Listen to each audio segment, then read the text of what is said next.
Hello friends, कैसे हैं आप लोग। स्वागत है आपका हमारे चैनल पर। दोस्तों, हम लोगों का रेलवे एनटीपीसी का घटना चक्र का क्लास चल रहा था। इससे पहले हम लोगों ने 5 चैप्टर कंप्लीट कर लिया है। तो दोस्तों, आप रेलवे में अभी तक जितने भी एग्ज़ाम लिए रेलवे, जितने भी क्वेश्चन पूछा गया टॉपिक वाइज, सारा का क्लास कंप्लीट कराया जाएगा। बस आप लोग हमारे वीडियो में बने रहिएगा। तो आज हम लोगों का चैप्टर है समाचार पत्र एवं पत्रिकाएं। तो चलिए शुरू करते हैं आज का हमारा पहला question. A nation in making नामक पुस्तक के लेखक कौन है? तो कौन होगा इसका? सुरेंद्र नाथ बनर्जी। और भी देख लेते हैं, नेशन पुस्तक का लेखक कौन है? गोपाल कृष्ण गोखले। एग्जाम से रिलेटेड बहुत ही महत्वपूर्ण टॉपिक है। भारत विभाजन किसने लिखा? तो सरदार वल्लभ भाई पटेल ने लिखा। विधवा पुनर्विवाह किसने लिखा? महादेव गोविंद रानाडे ने लिखा।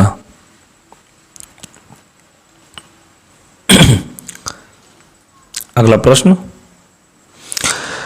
द्वारा प्रस्तावित देसी प्रेस अधिनियम का उद्देश्य प्रेस को ब्रिटिश नीतियों की आलोचना व्यक्त करने से रोकना था। तो किसने कहा था? ये कौन किया था? लॉर्ड रिपन ने। देसी प्रेस अधिनियम वायसराय लॉर्ड लिटन द्वारा 1878 में पास किया गया था।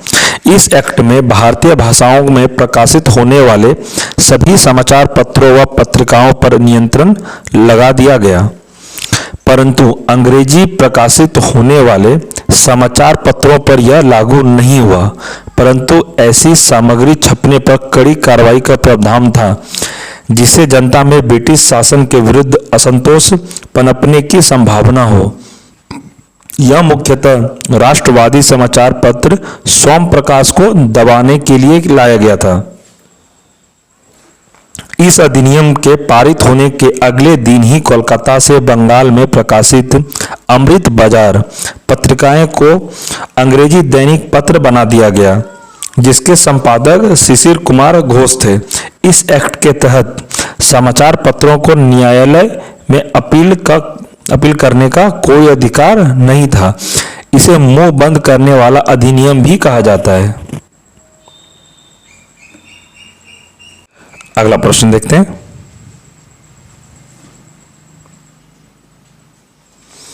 1851 में पारसियों के बीच सामाजिक धार्मिक सुधारों के प्रयोजनार्थ इनमें से कौन सी पत्रिका प्रकाशित की गई थी? तो कौन सी की गई थी? ऑप्शन हो जाएगा बी, राप्त गुप्तार।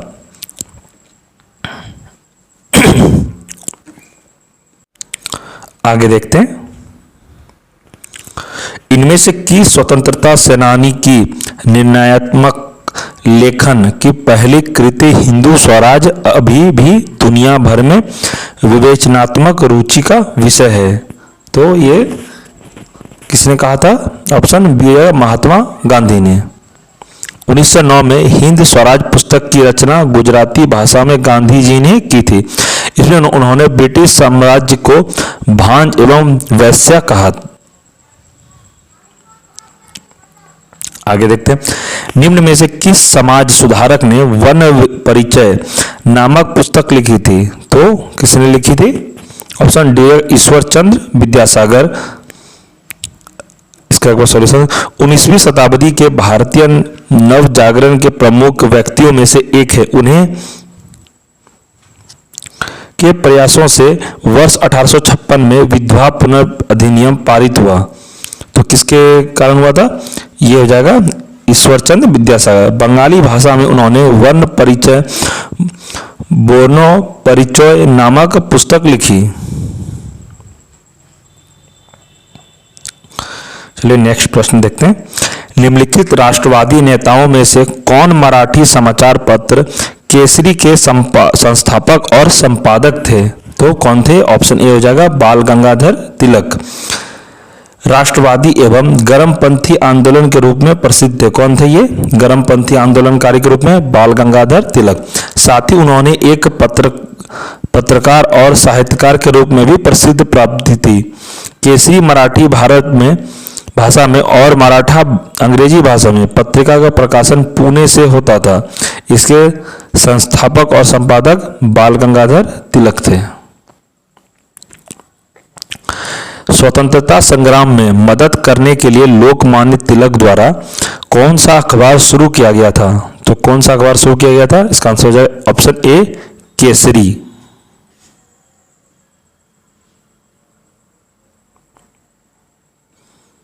आगे प्रश्न, मराठी समाचार पत्र केसरी की स्थापना किसने की थी?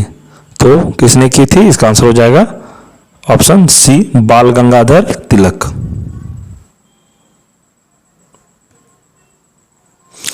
अंग्रेजी समाचार पत्र मराठा के संस्थापक कौन थे? तो ये कौन थे? ऑप्शन डी हो जाएगा, बाल गंगाधर तिलक। मराठा एक साप्ताहिक अंग्रेजी समाचार पत्र था। एग्जाम में दोस्तों क्वेश्चन पूछा जाएगा, मराठा एक कौन सा समाचार पत्र था? उसमें हो जाएगा वार्षिक, महीना बारे में दे दिया जाएगा, तो ये कौन सा था? साप्ताहिक था, जिसका संपादन कौन करता था? लोकमान्य बाल गंगाधर तिलक द्वारा 2 जनवरी 1881 को बंबई में किया था। इसने 2 दिन बाद तिलक ने केसरी का मराठी भाषा में संपादन शुरू किया। मराठा के संपादक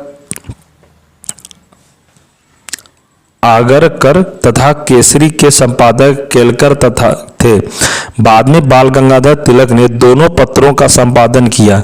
इन दोनों समाचार पत्रों का उपयोग भारतीय स्वतंत्रता संग्राम को गति देने के लिए की गई थी। आगे देखते हैं,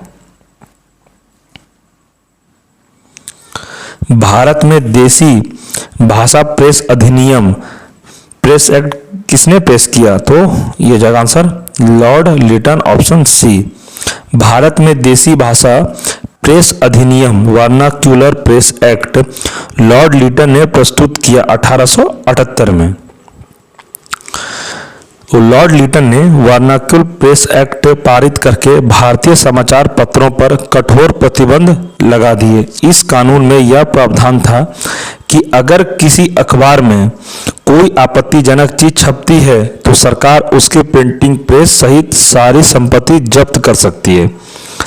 लॉर्ड लिटन वर्ष 1876 से 1880 तक भारत के वायसराय थे। तो कब से कब तक थे लॉर्ड लिटन? 1876 से 1880 तक।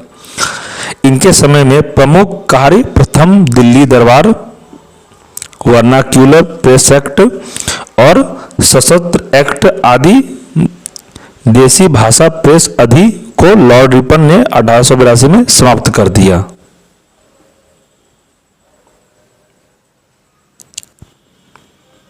अगला प्रश्न देखते हैं, राजा राम मोहन राय ने किस बंगाली अखबार की स्थापना करने के साथ उसका संपादन भी किया था? तो कौन सा किया था? इसका आंसर हो जाएगा ऑप्शन बी, संवाद कौमुदी। सन 1821 में राजा राम मोहन राय ने बंगाली अखबार संवाद कौमुदी नामक पत्रिका का प्रकाशन किया। इस पत्रिका का प्रमुख विषय सती प्रथा का अंत करना था। राजा राम मोहन राय ने 20 अगस्त 1828 में कोलकाता में ब्रह्मा समाज की स्थापना की। ब्रह्मा समाज की प्रारंभिक नाम ब्रह्मा समाज था। आगे देखते हैं, भारत का पहला प्रमुख समाचार पत्र बंगाल गजट किस वर्ष शुरू किया था? ये वीवी इंपॉर्टेंट क्वेश्चन है दोस्तों। तो किस वर्ष शुरू किया था पहला समाचार पत्र भारत का? तो 1780 में। द बंगाल गजट भारत में प्रकाशित होने वाला प्रथम समाचार पत्र बना। द बंगाल गजट का प्रकाशन 29 जनवरी 1780 ईस्वी को जेम्स ऑगस्टस हिकी ने किया था। यह एक अंग्रेजी साप्ताहिक समाचार पत्र था जिसका प्रकाशन कोलकाता में शुरू हुआ था। आगे देखते हैं, भारत में पहला अखबार किसने शुरू किया? तो किसने शुरू किया? Option D, James Hicky. इससे पहले हम लोग पढ़ चुके हैं अभी। समाचार पत्र बंगाल गजट भारत का पहला समाचार पत्र के संस्थापक कौन थे? तो कौन थे? ऑप्शन बी है जे.ए. हिक्की ने।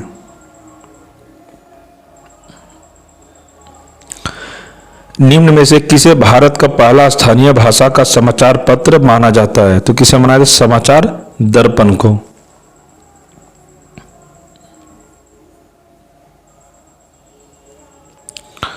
आगे देखते हैं, निम्नलिखित में से कौन सी क्रांतिकारी पत्रिका विदेश में प्रकाशित नहीं हुई थी? तो कौन सी नहीं हुई थी? ऑप्शन बी है युगांतर।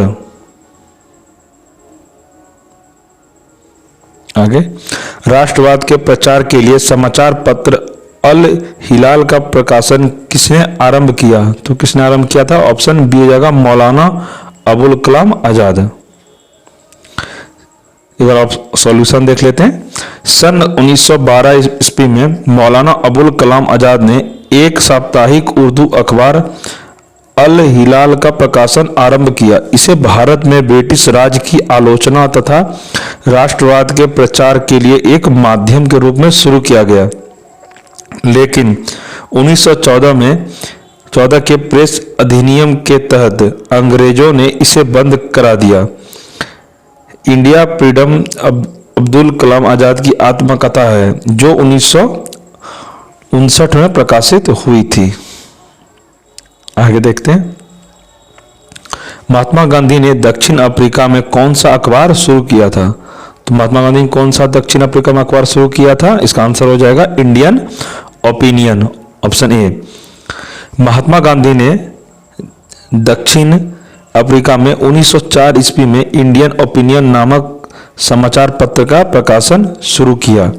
इंडियन ओपिनियन हिंदी, गुजराती, तमिल एवं अंग्रेजी भाषाओं में प्रकाशित होता था। कुछ समय पश्चात यह समाचार केवल गुजराती एवं अंग्रेजी भाषा में प्रकाशित होने लगा। यह साप्ताहिक पत्र था। इसके प्रथम संपादक मनसुख लाल नजर थे। अगला देखते हैं, निम्नलिखित में से किसने 1914 में कॉमनवेल्थ नामक साप्ताहिक समाचार पत्र की स्थापना की? तो किसने की? एनी बेसेंट ने की। 1914 में कॉमनवेल्थ नामक साप्ताहिक समाचार पत्र की स्थापना एनी बेसेंट ने की तथा एनी बेसेंट ने भारतीय दर्शन एवं हिंदू धर्म से बहुत आकर्षित थी और थियोसॉफी का प्रसार करने के लिए भारत आई थी। वह प्रख्यात समाजसेवी, लेखिका और स्वतंत्रता सेनानी थी। इन्होंने कई मौके पर अन्याय का कड़ा प्रतिरोध करके आयरन लेडी की छवि बनाई थी।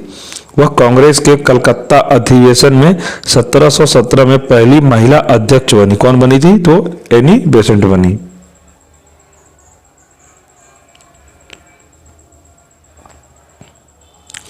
अगला प्रश्न देखते हैं, वर्ष 1778 में अंग्रेजों ने पहली प्रिंटिंग प्रेस कहां स्थापित की थी? तो कहां पर स्थापित की थी? तो ऑप्शन बी हो जाएगा कलकत्ता।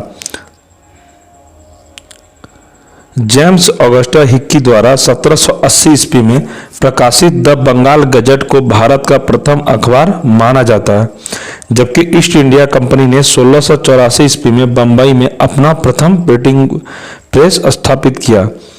जोनास गुटेनबर्ग ने प्रिंटिंग प्रेस का आविष्कार किया था।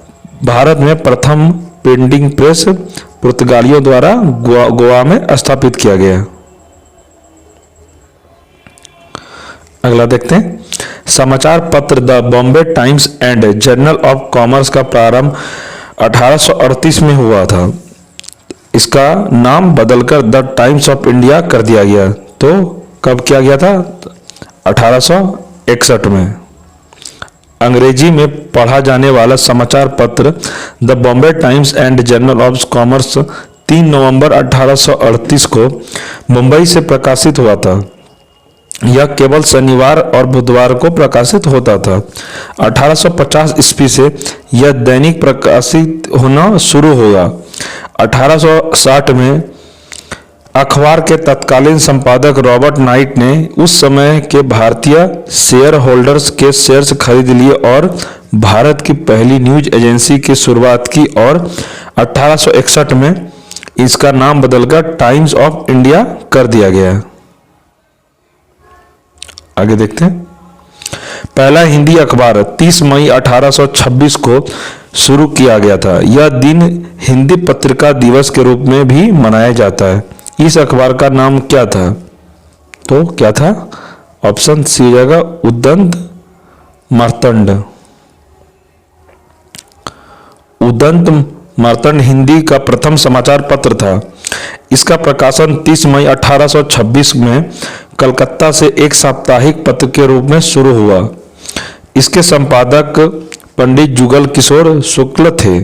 इसके संपादक कौन थे? तो पंडित जुगल किशोर शुक्ल थे। यह दिन 30 मई हिंदी पत्रकारिता दिवस के रूप में भी मनाई जाती है। तो हिंदी पत्रिका दिवस किस दिन मनाई जाती है? तो 30 मई को। आगे देखते हैं। सर चार्ल्स विल्किंस निम्नलिखित में से किस अनुवाद के लिए प्रसिद्ध है? तो किस अनुवाद के लिए प्रसिद्ध है? ऑप्शन सी हो जाएगा भगवत गीता का अंग्रेजी में। भारत में कंपनी के अधीन प्रथम गवर्नर जनरल वारेन हेस्टिंग 1774 से 1785 ईस्वी के समय में सर चार्ल्स विल्किंस ने भगवत गीता का अंग्रेजी में अनुवाद किया। अगला देखते हैं। भारत स्वतंत्रता के दौरान समाचार पत्र यंग इंडिया के किसके द्वारा प्रकाशित किया गया था? तो किसके द्वारा प्रकाशित किया गया था? यह हो जाएगा आंसर सी हो जाएगा महात्मा गांधी के द्वारा। भारतीय स्वतंत्रता के दौरान समाचार पत्र यंग इंडिया को महात्मा गांधी द्वारा प्रकाशित किया गया था। गांधी जी के अन्य समाचार पत्र नवजीवन तथा हरिजन भी हैं। आगे देखते हैं। चार्ल्स विल्किंस का भागवत गीता का अंग्रेजी संस्करण पहले किस वर्ष में प्रकाशित किया गया था? तो किस वर्ष प्रकाशित किया गया था? 1785 में।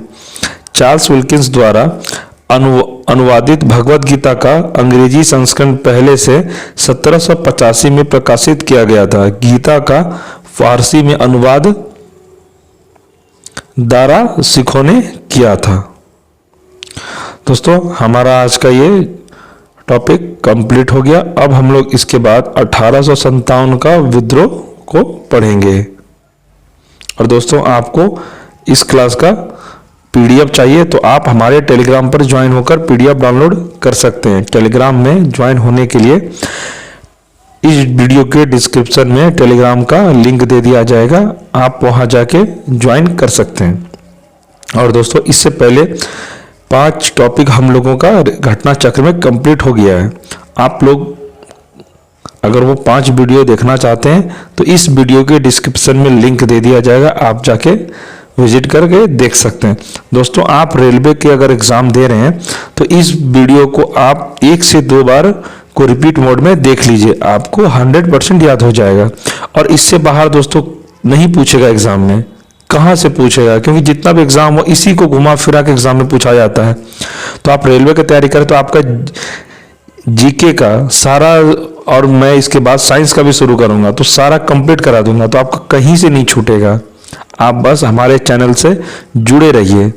और दोस्तों आप अगर हमारे चैनल पर नए देख रहे हैं तो आप चैनल को सब्सक्राइब कर लें और बेल आइकॉन को प्रेस कर लें और लाइक का बटन जरूर दबाएं। तो दोस्तों चलिए आज का हम लोगों का क्लास अब यहीं समाप्त करते हैं। अब हम लोग नेक्स्ट वीडियो में मिलते हैं। जय हिंद, जय भारत।